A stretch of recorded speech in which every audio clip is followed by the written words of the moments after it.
अच्छा, अब हमने synchronous motor V curve of synchronous motor पढ़नी है, जो कि आपका प्रैक्टिकल अगर आप यहाँ देखें तो यहाँ प्रैक्टिकल का नाम लिखा हुआ है आपका, प्रैक्टिकल का नाम है no load characteristic of 3 phase synchronous motor, या इसको V curve of synchronous motor भी कहते हैं। और वी कर्व इसलिए कहते हैं कि आपका चूँकि हमने इसका सिंक्रोनस मोटर का जो फील्ड करंट है और आर्मेचर करंट के क्रॉस ग्राफ बनाना है तो वो वी शेप में आता है, इसलिए हम इसको वी कर्व कहते हैं। वी शेप में क्या आता है, थोड़ा सा मैं आपको पहले बता दूं कि वी शेप में इसलिए आता है कि जब आप फील्ड करंट बढ़ा रहे होते हैं ना, तो मोटर को जो भी आपका अंदर मैग्नेटिक फील्ड के लिए जो भी आपको करंट चाहिए होता है ना, वो कंट्रीब्यूशन शुरू में देखें तो सारा फील्ड करंट आप ये देखें, यहाँ से फील्ड करंट बढ़ रहा है। तो जब फील्ड करंट बढ़ रहा है तो आपका जो मोटर जो करंट ले रही है सप्लाई से वो कम हो रहा है।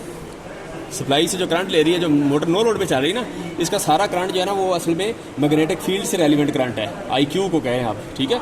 एक्टिव पावर वाला जो करंट IP कंपोनेंट है वो आप समझिए कि वो कांस्टेंट है, इसको चूंकि नो लोड पे चल रही है ना।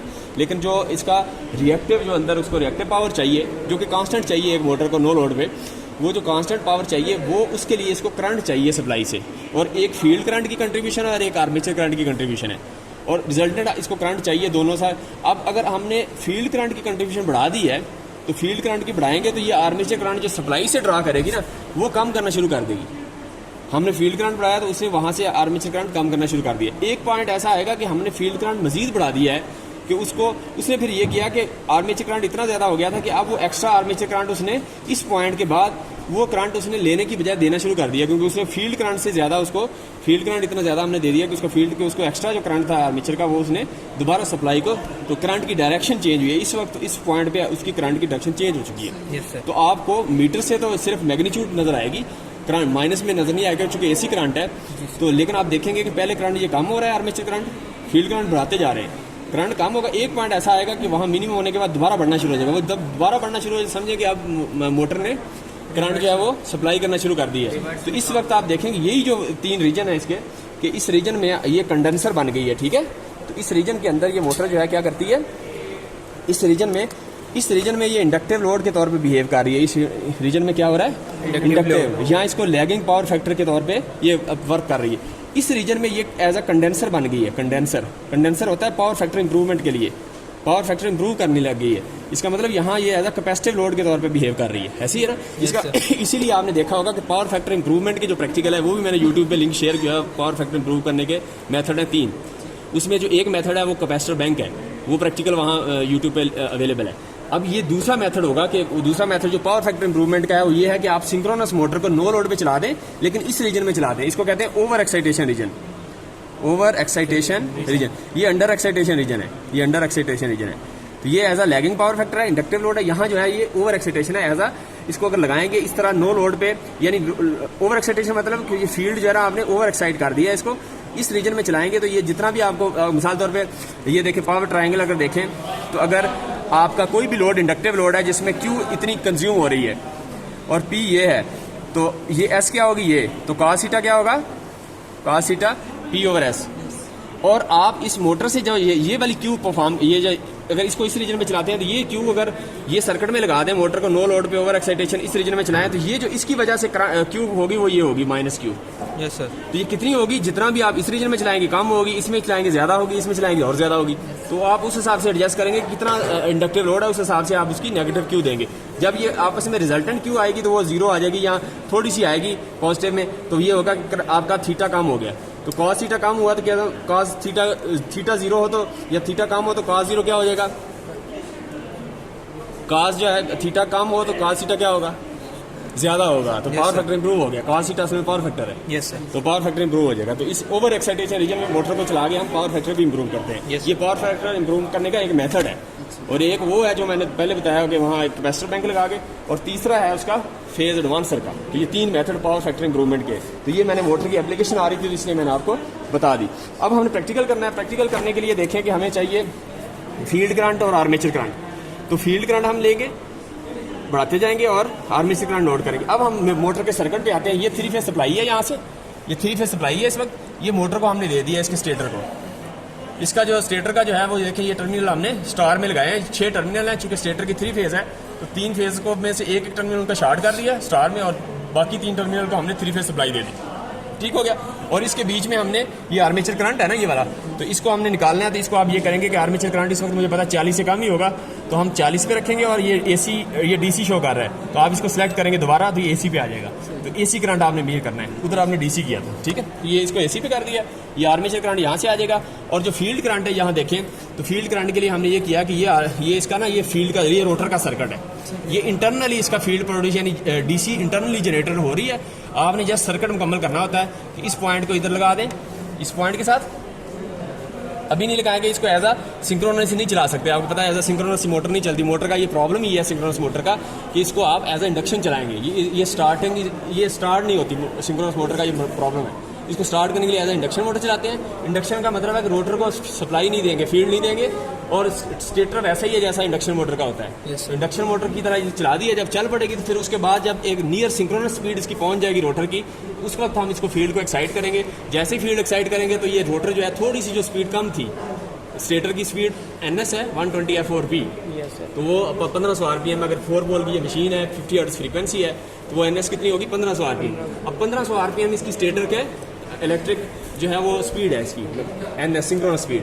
अब रोटर की स्पीड क्या होगी, जब एज आ इंडक्शन चलेगी तो रोटर की स्पीड सिंक्रोनस से थोड़ी सी कम होगी, 1400 या 1425 या इस तरह होगी, या 1450। जब इतनी होगी, जब पहुंच जाएगी एज आ इंडक्शन मोटर, उसके बाद हम इसको फील्ड देंगे। जैसे फील्ड देंगे तो इसके जो फील्ड के पोल होंगे वो उसको चूँकि करीब है ना, एक बंदा दौड़ रहा है, एक बंदा बिल्कुल खड़ा है, एक 1500 उसकी स्पीड से दौड़ रहा है और एक बिल्कुल खड़ा है, तो उसको आप धक्का मार के करेंगे तो गिर जाएगा। Yes sir. अगर इसको भी आप 1500 पे ये इसको आप 1450 भी चला दें, फिर जैसे ही वो करीब आए तो इसको थोड़ा सा धक्का दे, पुश करें तो उसको पकड़ ले, तो ये गिरने के चांस नहीं, आप ये उसको लॉक कर लेगा। यही चक्कर इसका है कि रोटर भी उसको उसके स्टेटर का इसका नॉर्थ उसके साउथ को इस तरह लॉक कर लेता है, फील्ड स्ट्रांग होने की वजह से फिर लॉक हो जाता है। जैसे ही लॉक हो गया, अब ये लॉक होकर चल रही है एज सिंक्रोनस मोटर। अब रोटर की स्पीड भी वही होगी जो कि सिंक्रोनस स्पीड की जो स्पीड थी, ठीक है, वो सेम होगी, NS होगी। इसलिए इसका जो है वो स्लिप क्या होगी, 0 होती है स्लिप, क्योंकि दोनों है स्लिप।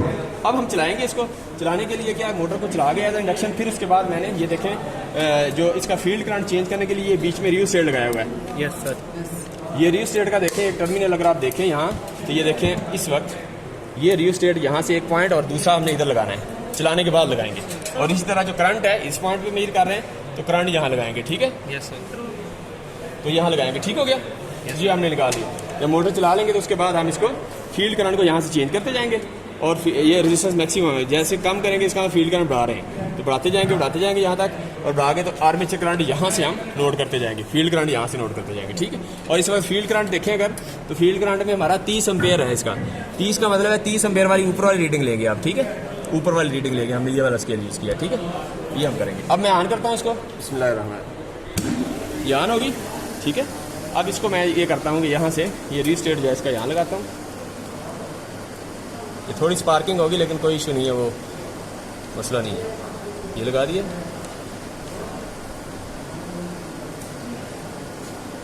लग गया। अब ये हम करंट वाला, ये थोड़ी स्पार्किंग होगी लेकिन हम ये कोई मसला नहीं है, इसको हम ये लगा दिया, ठीक है, ये लग गया, ठीक है। अब एज आ इंडक्शन इसका फील्ड काफ़ी वीक है, अभी एज ए सिंक्रोनस मोटर नहीं चली। मैं जैसे ही इसको ना अभी इधर लेके जाऊंगा और दोबारा वापस ले आऊँगा, जैसे ही इधर लाऊंगा इतना फील्ड स्ट्रांग हो जाएगा ना, करंट बहुत ज़्यादा हो जाएगा, करंट तो लॉक होगी तो इसकी थोड़ी सी आवाज़ आएगी, आपको लगेगा भी जैसे लॉक हुई है। अभी देखना जरा, रोटर की आवाज़ आएगी, ये अब लॉक हो चुकी है। अब इसका रोटर उसके स्टेटर की स्पीड सेम हो गई है, ठीक हो गया। अब हम ये करेंगे कि हम जो है वो यहाँ से इसका फील्ड करंट लेंगे और यहाँ से आर्मेचर करंट लेंगे, ठीक है। फील्ड करंट नोट कर लें आप, ये टेबल फिल करते जाएं। पहली रीडिंग यही है, आप देख लें, ज़रा देखें कितनी है, रीडिंग नोट करें आप। ये मैं आपको नोट करके देता हूँ, आप फिर बाद में खुद भी देख सकते हैं, ठीक है। इसको नीचे भी रख सकते हैं, ऐसे भी रख सकते हैं मेरे ख्याल में, और ये उतनी आ रही है। तो ये आ गई आपकी, ऊपर वाला स्केल लेना, ये आ गई 5.3 आ गई, क्योंकि एक जो स्केल है ना वो 2.2 का है ना, यस सर, वो 5.3 स्केल के दरमियान में 5.3 आ गई, ठीक है। तो 5.3 फील्ड करंट है और आर्मेचर करंट ये देखें 2.02, ठीक है। आगे चलें,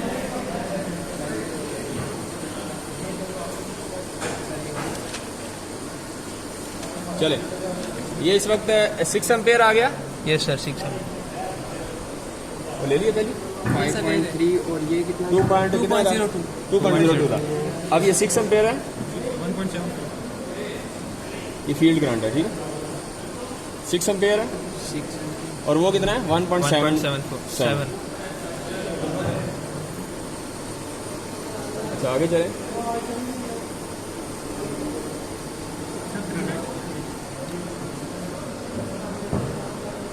अच्छा चले ये ले लें, 7 ये कितना है 7 तो नहीं है यार, ये है 6.7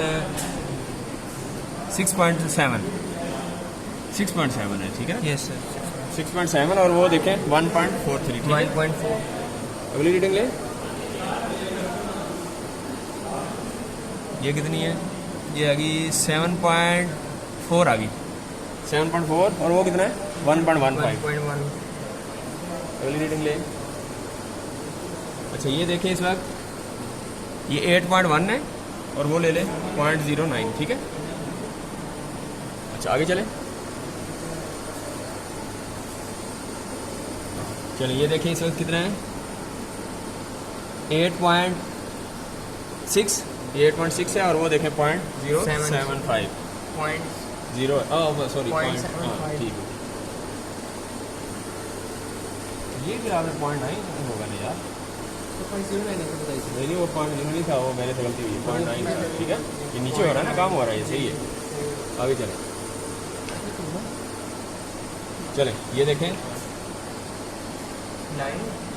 9.2 कर लें, 9.2 और वो 0.59, ठीक है आगे चलें। यस सर चले ये देखें 9.7 और वो 0.46, ठीक है आगे चलें।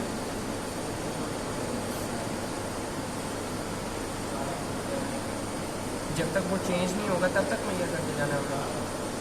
हाँ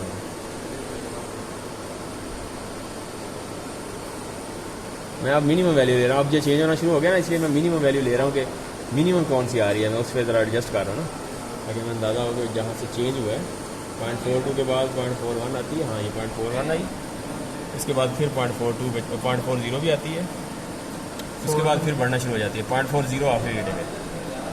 अभी मैं 0.40 पे एडजस्ट करने की कोशिश करता हूँ।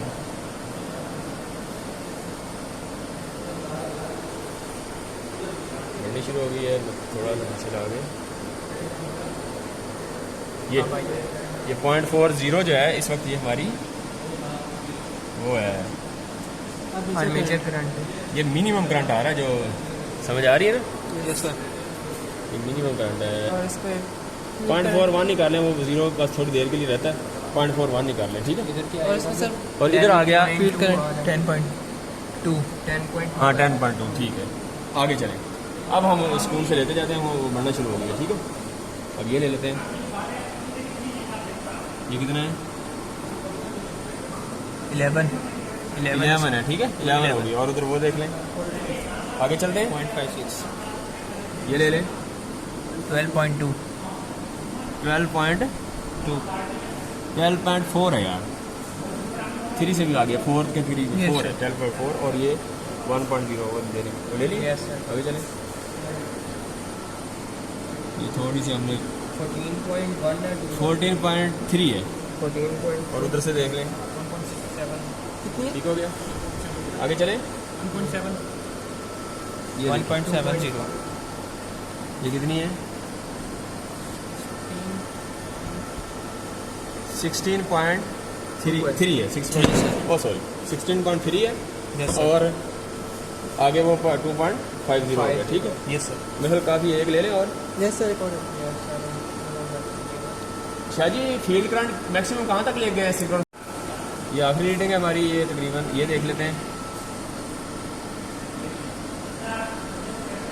ये 18.9 हो गई 18.9 और वो ले लें 3.47। आगे चलें, 20 पे आखिरी रीडिंग ले लेते हैं, ठीक है। ठीक है सर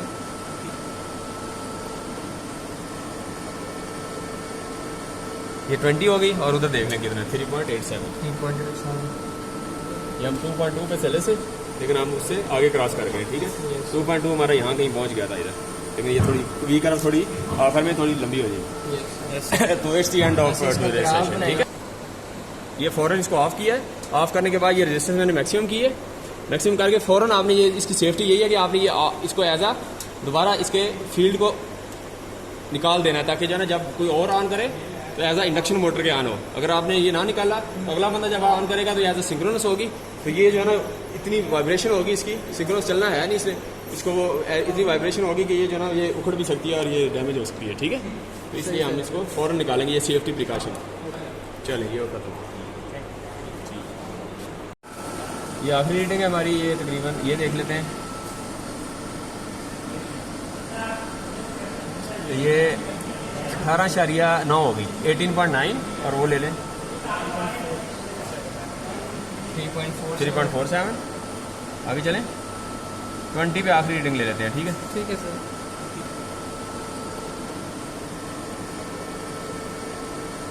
ये 20 हो गई और उधर देख लें कितना 3.87। 3.87 ये हम 2.2 पे चले से, लेकिन हम उससे आगे क्रॉस कर गए, ठीक है। 2.2 हमारा यहाँ कहीं पहुँच गया था इधर, लेकिन ये थोड़ी वी कर्व थोड़ी आखिर में थोड़ी लंबी हो जाएगी। yes तो it's the end of today's session, ठीक है।